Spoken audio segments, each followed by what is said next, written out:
आज जैसे ही वो महिला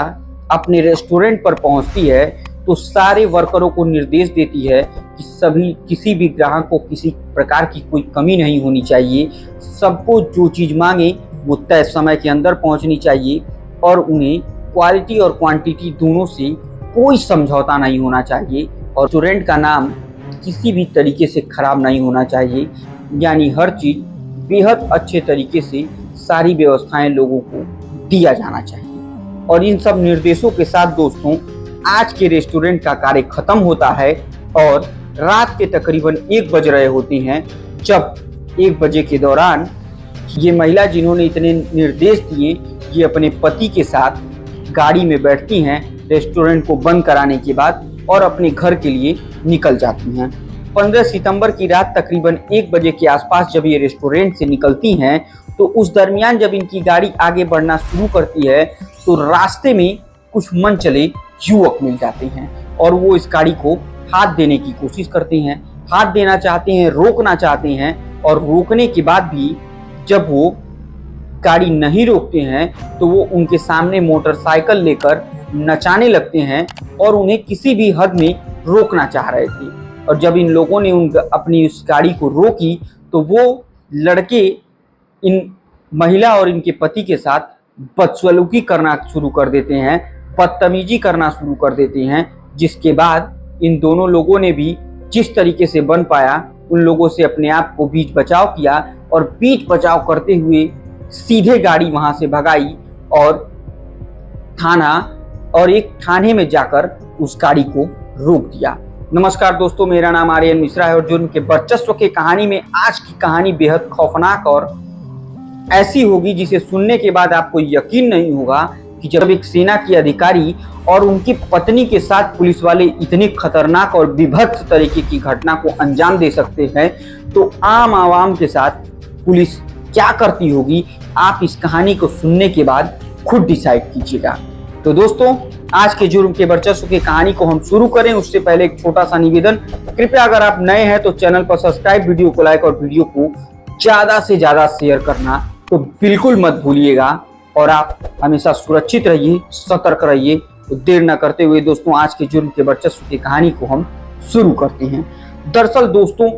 जब ये गाड़ी थाने में जाकर रुकती है उस दरमियान गाड़ी से ये महिला और उनके पति दोनों लोग नीचे उतरते हैं और हेल्प डेस्क की तरफ बढ़ते हुए चले जाते हैं तो सामने एक महिला बैठी होती हैं जो नाइटी पहनी होती हैं और ये पुलिस की महिला कांस्टेबल होती हैं।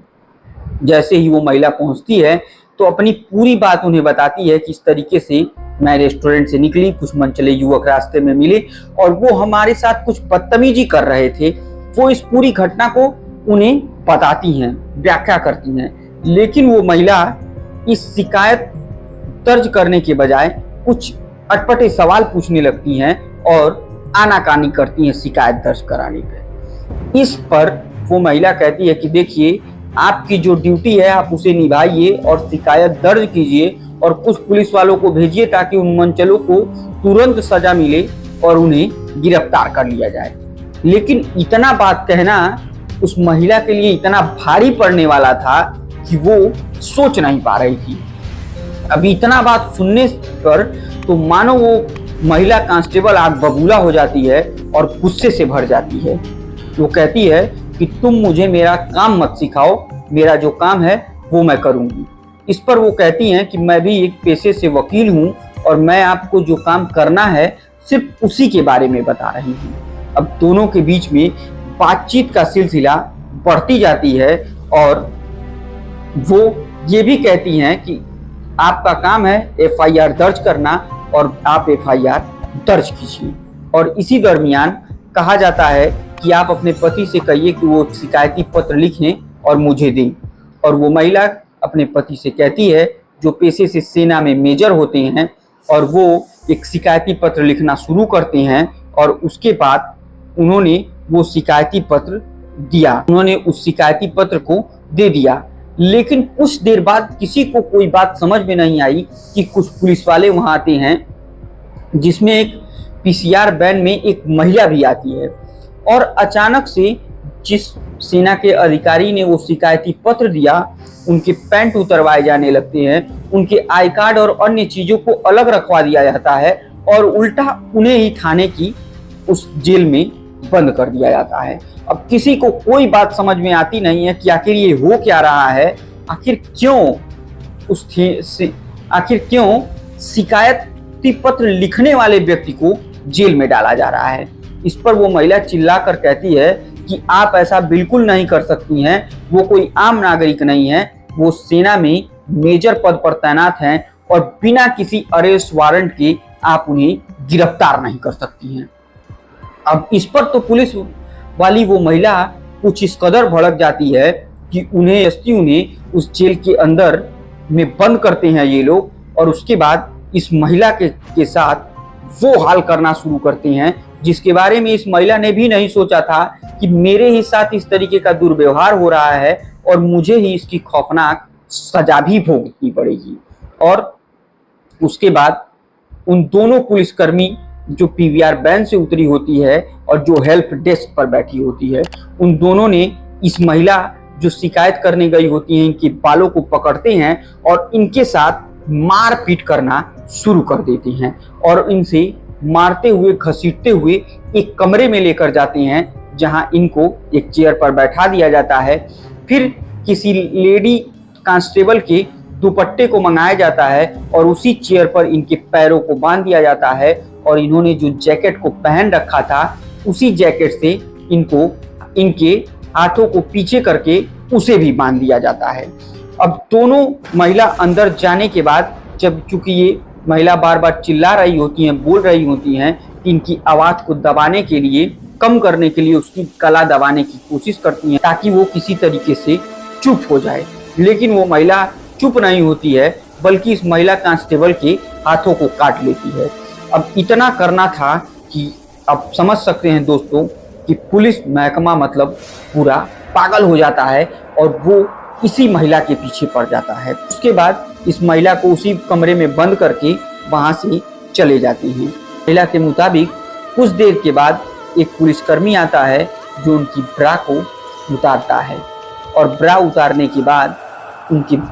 चेस्ट पर एक लात मारता है और इस तरीके से उनके साथ बदतमीजी करने की पुरजोर कोशिश करता है। वो महिला चीखती हैं, चिल्लाती हैं और उसके बाद वो पुलिसकर्मी भी वहां से चला जाता है। उसके बाद तकरीबन सुबह के 6 बजे के आसपास इस थाने के इंचार्ज वहां आते हैं और उस महिला के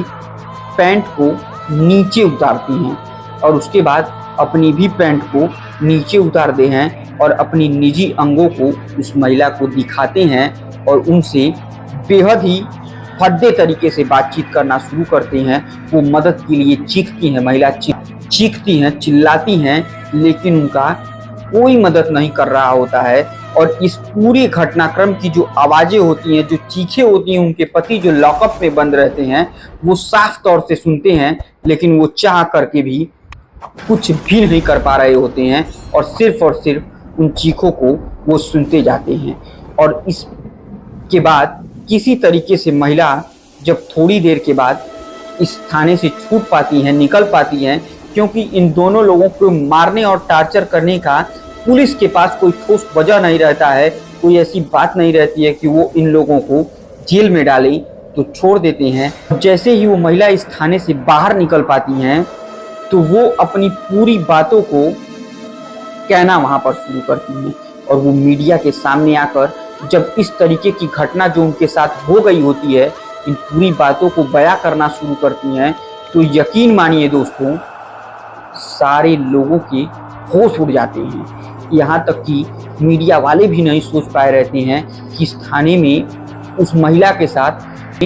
इन महिला के साथ इस विभत्स तरीके की घटना को भी अंजाम दिया जा सकता है। और तकरीबन उस महिला ने बताया कि वो 30 मिनटों तक लगातार चीखती रहीं, चिल्लाती रहीं, लेकिन उनकी मदद के लिए आखिरकार कोई नहीं आया। और जब इस पूरे मामले का खुलासा होता है तो तत्काल उस थाने से 6 पुलिसकर्मियों को सस्पेंड कर दिया जाता है। इस थाने के इंचार्ज रहते हैं उन्हें भी सस्पेंड कर दिया जाता है। और उसके बाद इस पूरे मामले की शिकायत की अब जांच क्राइम ब्रांच की एडीजी स्तर से कराई जा रही है और बाद में इस महिला को इंसाफ किस कदर मिल पाता है या नहीं मिल पाता है, ये बात तो देखने वाली रहेगी। लेकिन उड़ीसा के इस पूरी घटना को सुनने के बाद, लेकिन उड़ीसा के भरतपुर के थाने की इस पूरी घटना को सुनने के बाद आप अपनी राय को इसमें कमेंट के माध्यम से जरूर लिखिएगा। और मैं उम्मीद करता हूं कि आप चैनल को सब्सक्राइब, वीडियो को लाइक और वीडियो को ज़्यादा से ज़्यादा शेयर भी जरूर कीजिएगा। तब तक के लिए मुझे दीजिए इजाज़त। जय हिंद, जय भारत।